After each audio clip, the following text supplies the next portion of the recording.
do I really need to review this one? Part 3 was like Forza Horizon. Part 3 was like, how could they make this any better? And this is coming out this Tuesday, but I went crazy and got the super limited edition, which I don't regret. I uploaded a bunch of gameplay, not everything yet. Racing against giant hovercraft is really epic. I'm just saying, it's one part of the game. But first and foremost, they managed to take a whole franchise and make it original, make it fresh again. The whole driving, you can see on top of the cover, I didn't get it. I didn't spoil it to me. I didn't watch any gameplay. I didn't know. Forza Horizon 3, you were driving around Australia, which I thought was really epic. And I loved it.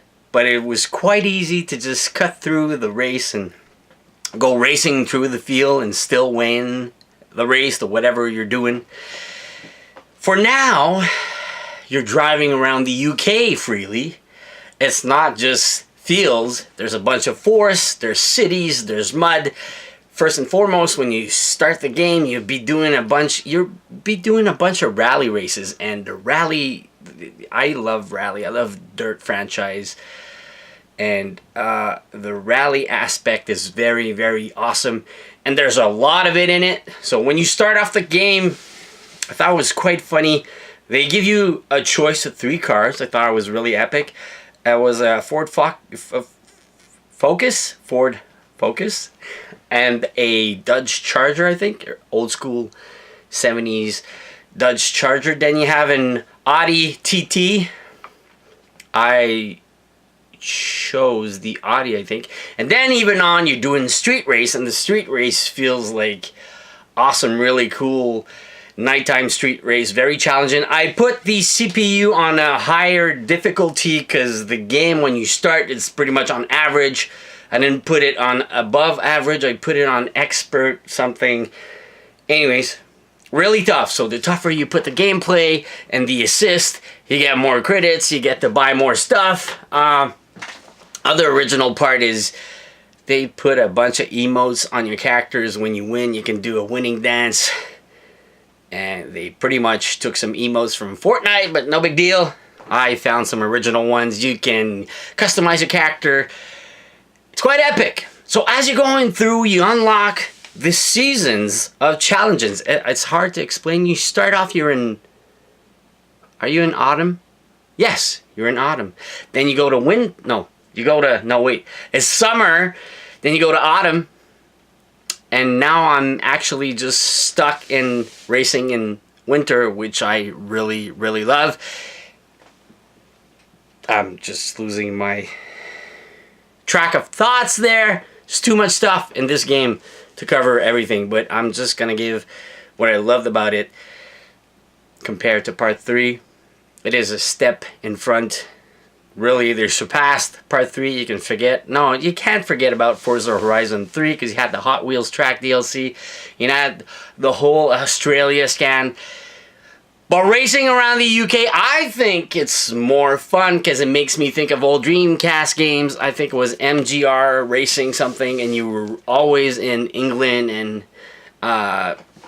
some really German cities that I really like to race around, and you're living it again throughout this game. But as I was saying,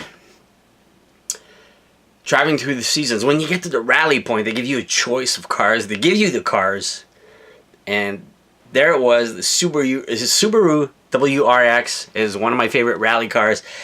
And then I was racing throughout, street race or whatever. I didn't change the type of car I was using, so the Drivatar I was racing against had the same type of classic cars. So eventually I got into winter, and I switched before I got to the winter season. I had this brand new 911 Porsche drop down. Then winter came and I couldn't drive. It was crazy. So I had to go all the way, go back with my Subaru WRX and race through the winter season class, which is really epic. But first and foremost, also, they added this crazy thing.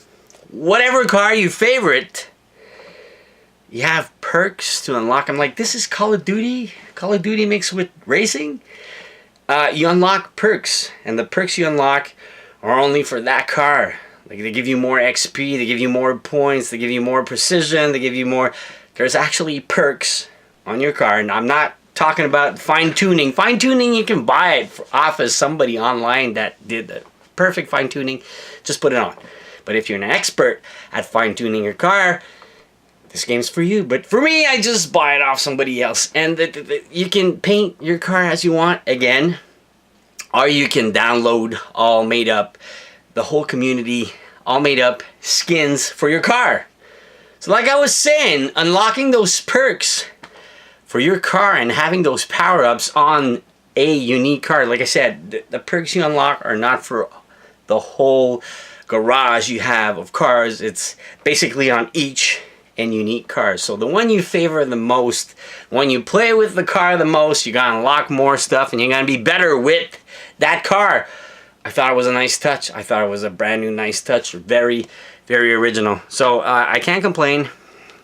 Campaign is really fun. Those missions, there's some new stunt missions, like the guy's shooting a movie and you have to do like these crazy movie scenes, jump, barrel roll, whatever. Again, you have crazy jumps all across the maps. I suggest having more friends because you have more competition. Even the drivatars or the scores of your friends are on the map all around. It's quite unique. Very, very, very fun, very fresh. Doesn't feel like the old game because he didn't have the seasons. You kind of have a season, but this one really switched out in seasons. And the other one, yeah, I think you had, yeah, this one much better with seasons. I don't want to compare, but all the way you can forget all about the other Forza Horizons title. I prefer, I know Forza original, like the regular, not Horizon, is more of a realistic stuff, more precision. But this one, kind of crazy and free open world that I just enjoy so much. And this one is all the way better. This is by far the best racing game ever made for me, and I don't think I'll ever stop playing it because there's so much to do.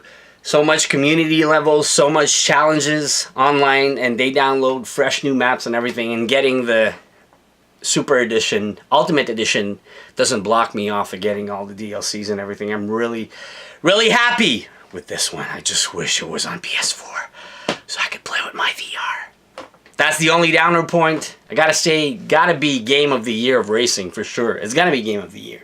Car racing Game of the Year. So love you all. As always, support the channel. Have a great day. Have a great weekend. End of weekend. And have a great week. Basically, we're back to work. It's Monday tomorrow. Love you all. See you soon.